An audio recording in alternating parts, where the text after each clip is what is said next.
It is 100 years since the Russian Revolution, one of the defining moments of the 20th century. This is Roundtable with me, David Foster.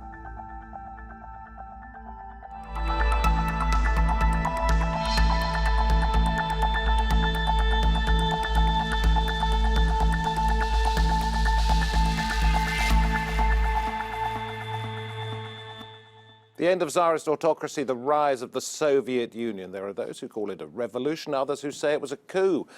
The events of 1917 created first the Soviet Union and eventually modern Russia. But there will be no official commemorations for the centenary. Vladimir Putin, the president, apparently does not think it's an occasion that should be marked.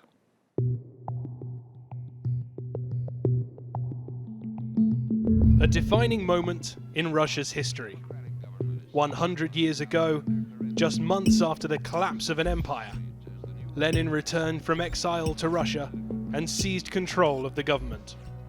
It would become known as the October Revolution. A pivotal moment in Russia's history, its effects would be felt much further afield. But how significant was the revolution in building the Russia we know today? And why is Putin's 2017 Russia largely ignoring the revolution's centenary?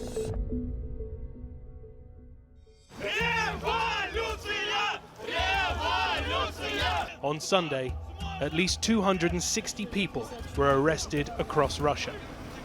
They were calling for a people's revolution to end what they call the tyranny of Putin. Perhaps a reason the Kremlin is downplaying the revolution's centenary. Сегодня, обращаясь к урокам столетней давности, к русской революции 1917 года, мы видим, какими неоднозначными были ее результаты. Как тесно переплетены негативные и, надо признать, позитивные последствия тех событий. Few are questioning Putin's hold on the presidency. Some even describe him as the new Tsar, a nod to his seemingly unilateral control over government, while others see him as the restorer of Russia's global influence.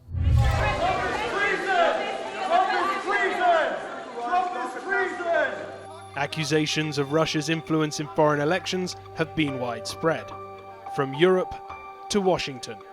The stakes could not be higher.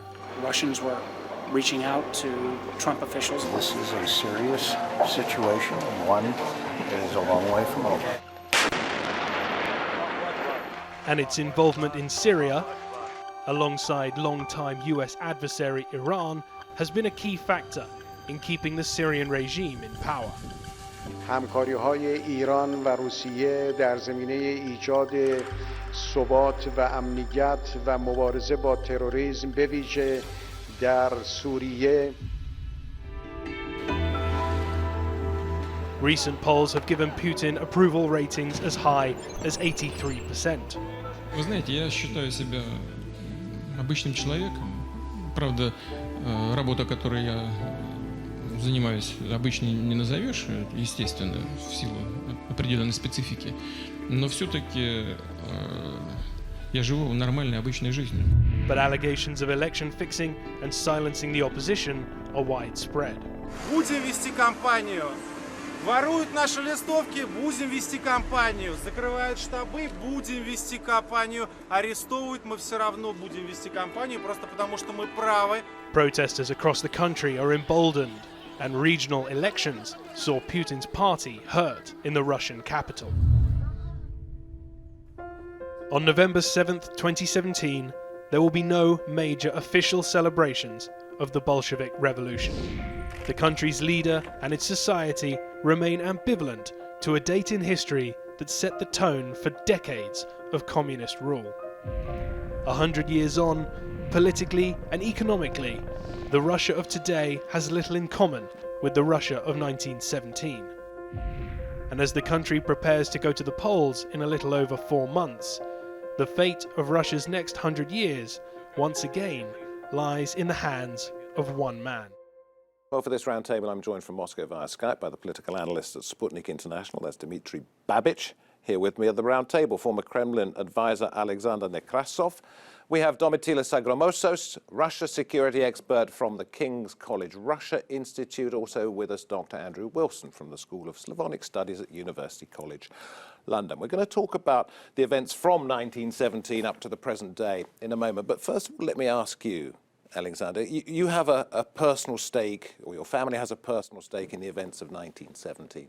What happened? Well, first of all, most of my family were fighting on the side of the White Army. So they were officers of the White Army, and obviously I see a lot of things that happened back then through the eyes of the White Army officers.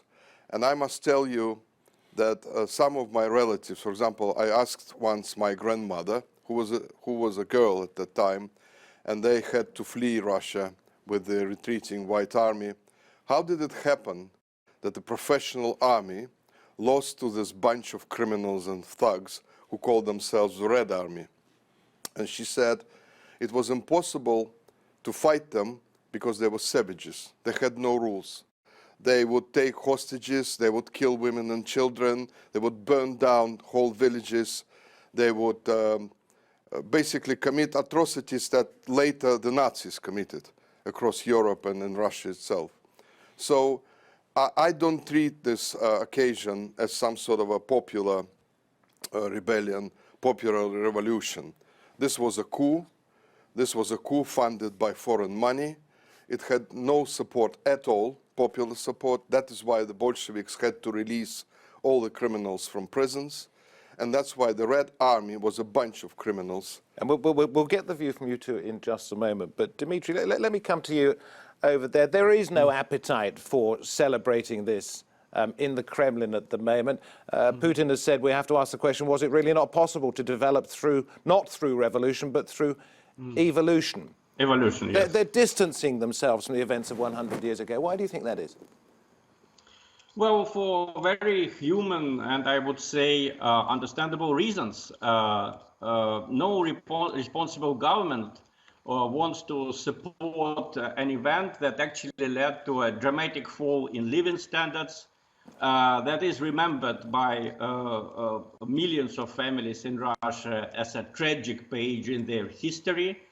On the other hand, I would not be so radical as Mr. Nekrassov, because I think that the Red Army won because a huge part of the officers of the Tsar's army, including the famous General Alexei Brusilov, they joined the new government. They joined the Red Army. Why?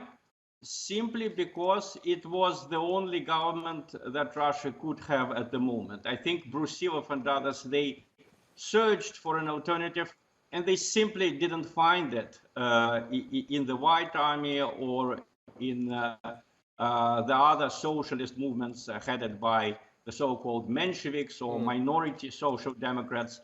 So in fact, I think it was a very complicated, dramatic event, partly a conspiracy, partly a coup, but also, to a certain extent, a popular uprising. So this was a great event that led to a lot of consequences. And we'll talk about the consequences, if we may, in a moment. But Andrew, I'll come to you in a minute, Domitilla, if I may. But Alexander was suggesting there that this was foreign-backed. It was financed, I think you believe, by Germany, because it wanted, in the latter days of the First World War, to make sure that it wasn't fighting on that front. It was actually able to then to move elsewhere. Would this have happened at any other time in history? Were the world not at war generally? Well, there are stories about foreign funding, but Germany's most important role, as we all know, is, of course, the famous sealed train to bring Lenin back. Sure, it served Germany's purposes because they knew Lenin was against the war. They hoped he would take Russia out of the war. And we should remember Lenin's April Theses, right, which written in 1917 after he's returned. They aren't really about the Bolshevik Party. They're about the sudden opportunity that has opened up and how the Bolsheviks need to act radically and seize power. So from Lenin's own writing, you get this, his sense that this is a one-off opportunity, and if we don't seize it now, we won't have another chance. And let's fast forward, Domitilla, to 2017, and you have a president who's been in power since 2000, looks like he could be there for another 7 years or so. He's being called a latter-day Tsar, in the sense that perhaps he's suppressing all opposition. He has ultimate power. He wants loyalists around him. Is that a fair description, do you think? Partly it is. I think that certainly Putin has been there for quite a while. He's managed to centralize power very much around him. The opposition is very weak. I think part of it has been based on support among the population, especially during the 2000s, partly because the economic situation improved quite substantially. So there was a strong sense that Russia was back on its feet. Also, I think what gives Putin popularity is a sense that Russia is a strong country again, which is respected. It's no longer humiliated internationally. And of course, in the last years, events in Ukraine, the annexation of Crimea, intervention in Syria, I think for many give Russia a sense of being a sort of a respected world power again. And I think that plays a very strong part. I mean, of course, now the situation has changed because economically there are some difficulties related to not only the sanctions, but also the fall in energy prices, and above all, the nature of the economic system, which is not highly performing. So I think the support now is a lot less strong, and I think that it's not inevitable that we'll see stronger opposition. But of course, he has created a structure which allows him to control very much any kind of radical opposition to his regime. And of course, this leads you back to 1917 in a sense, doesn't it? Because the parallels are there, trying to suppress any elements that are against you in society. As Masha Lippmann puts it in the New Yorker, Putin's goal is to keep Russian society quiescent and demobilized to make sure Russian elites are loyal to him. Now, that can sometimes encourage underground movements, if not official opposition. Is he in any sense in danger as those in power 100 years ago were? I don't see any danger to Putin at the moment, because the opposition, to be honest, it looks like a joke. I don't understand when people are saying that there is, suppression going on across Russia. First of all, let's make one thing clear. Every government in the world does not want to be overthrown. Now, we are always talking about some sort of oppression I hear on the Western media in Russia. Well, methods of oppression are practiced in the West as well. It is done through propaganda, through television, through media, through whatever, through Hollywood, if you want, the simple truth. So this I think is an old style sort of impression of Russia being repressive. It's just like a mistake to consider Russia under the Tsar to be an oppressive regime. It was one of the most liberal countries in the world under the Tsar. But the opposition then was also hugely disorganized, and you say it is today. No, now there is no credible opposition to Putin, simply because nobody has any program to offer to the Russians. Look at all these opposition figures. What are they talking about? They say, let's end corruption. Well, what does it mean? It is not a platform to go get, for an election.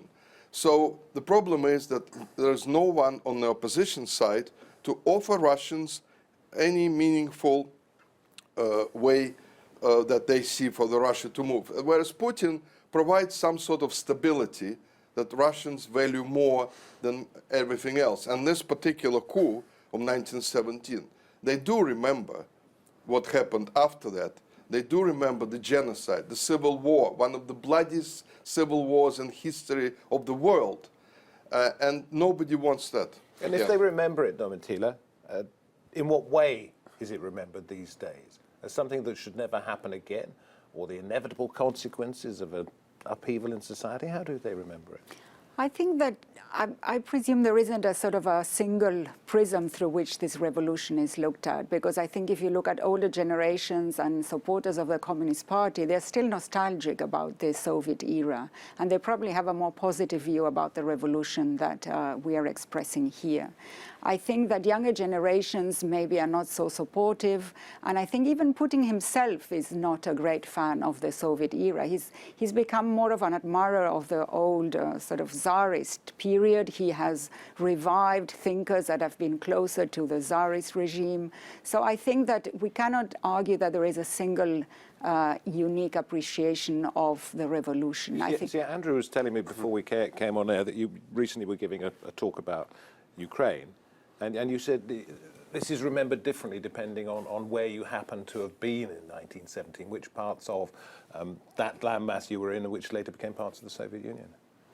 Yeah, I mean, this is a contemporary framing. It's not necessarily an accurate one. But in Ukraine, the talk now is of two revolutions. So juxtaposing the Ukrainian revolution to the Bolshevik one, which is slightly false history, but it's presented as the beginning of a nation-building project. Which is continuous. So there's a slogan on one of the key government websites, the Institute of National Memory, 100 years of struggle, implying that that's continuous and ongoing today. And Ukraine is much more celebratory, particularly of the steps that led up to their own declaration of independence, which was actually January 1918. So that will be the big event they will celebrate next January. So they frame it very, very differently, not necessarily accurately, but because it suits contemporary purposes. I should say that the reason we're not bringing Dimitry in at the moment is because we've lost the connection to Moscow. We'll try and get that back as and when we can. But your take on the Soviet era and how it's viewed. Is it the older generation that views it more fondly than the younger generation? How is it? Well, the reason why some people, and it's not just old people who remember the Soviet Union fondly, is because the Russian capitalism experiment didn't work all that well. So in the 90s, there was no free market, basically. What we had was a bunch of oligarchs who colluded with Western banks and Western consultants and moved out, I don't know how many trillions of dollars. The economy was not developing at all. The privatization was gangster-type privatization. People lost money, people lost jobs, and so on. So there was nothing to like in this sort of capitalism, so that people started to remember the days when at least they had some sort of protection, some sort of network, safety network. Okay, they didn't earn much, they didn't earn, they didn't have villas and cars, but there was a sense of security. But and has that, Domitilla, do you think that's now changed? They don't view the early days of capitalism as being so bad because perhaps their living standards have now further improved, or are they still I think the very younger generations are no longer remembering what happened in the 1990s. This is a big change. That's why the opposition to Putin is of the really young individuals who haven't really experienced this 1990s. So the discourse of the 1990s as a terrible age doesn't really resonate with them. But if I may add, what is really important and interesting about the whole Soviet period is that there was never really a very thorough assessment of what happened and of all the tragedies, a sort of reanalysis and a sort of mea culpa on the side of the communist leaders as to what happened and what crimes were committed.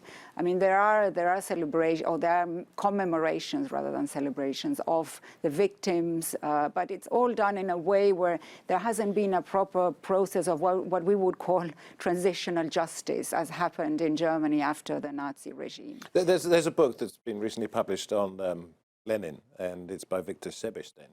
Well, I'm not sure I've pronounced that correctly, but this is one line from it. He says, Lenin's tomb once symbolized an internationalist ideology. It has since become an altar of resurgent nationalism. Put that into some kind of context, if you agree or if you disagree. Well, I don't want to bang on about Ukraine all the time, but there you have a very noticeable contrast with all the Lenin statues being taken down and streets being renamed in Ukraine. In parts that started before 2014, but mainly it's since the traumatic events 3 years ago.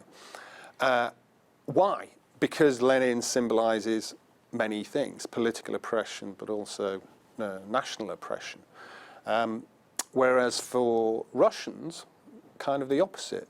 You have some who focus on his political role, some on his role as saving the unity of the nation. So the call to remove him from Red Square is still very, very controversial. Okay, let's talk about the current leader as opposed to a previous one. And Dimitry, we've got you back via Skype. Good to see you. Is it Putin forever now? No, it's obvious that Putin is not forever, and the system that he has created is relatively stable and can continue without him. But I think what is important is it's not the figure of Putin. I think the Western view of Russia is now too personalized.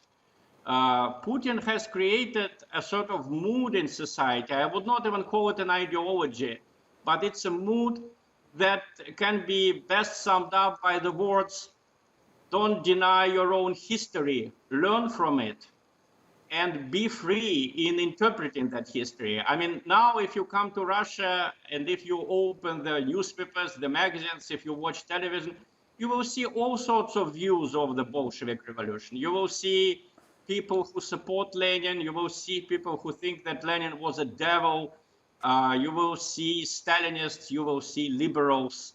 And this is a new situation for Russia, but a situation which very quickly became normal.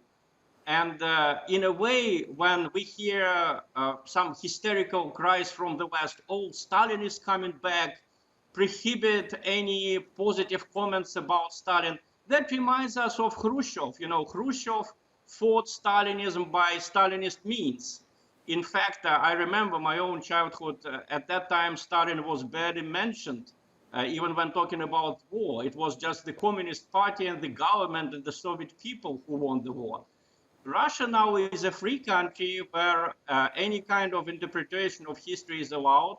And this is a state that we enjoy, basically. We don't want to change it if Mr. Putin stays in power or doesn't. Let me ask a fellow Russian, Dimitry, thank you very much indeed. Let me ask a fellow Russian whether the picture painted by your colleague at Sputnik International is one that you recognize, that Putin is a modernizer, that he allows people to have different opinions? Because the suggestion is in the West here that he suppresses free speech to a large extent. Well, anyone who's been to Russia and anyone who knows Russian will know that you can read stuff in Russian newspapers that no one would dare print here in the West. I mean, absolutely, there are so many different angles that are being covered, so many, you know, unbelievable... Are you talking about propaganda? No, I'm talking about, for example, corruption in the echelons of power. In Russia, ministers are being criticized, central bank and so on, they're accused of corruption, bribery and so on. Here in the West, nobody dares touch the minister. Nobody ever, I don't even ever saw an article like that. So there is a change of mood, I agree with that, but whether Putin is a reformer is another question, because I think he's sticking to the status quo that he has inherited, basically, but changes it slightly because he's afraid that that might tear apart the country if he starts to radicalize, you know, and reform it. Can I bring in these? I know you want to say something in response to that. The We idea have a short period of the programme left, so keep it tight if you can. Yeah, the idea that Russia is some kind of paradise for freedom of the press is pretty laughable. Freedom of expression is allowed where it doesn't matter, in areas of history where it doesn't matter, but that's set alongside a very strong state propaganda line. The reason that people are allowed freedom of discussion about 1917 is that there isn't a state propaganda line, partly for contemporary political reasons. Putin is no friend of revolution. You know, he's a conservative. He's opposed to revolution in the post-Soviet space. Where it matters, there's a very, very strong state line. Domitilla, where Russia now? Where's it going? I think that if we go back to the revolution, which is our starting point, I think what is interesting, if we think about one of the legacies which I think Putin has taken from, is this idea of Russia as a strong state, as a global power, as an actor which is very influential in the former Soviet space.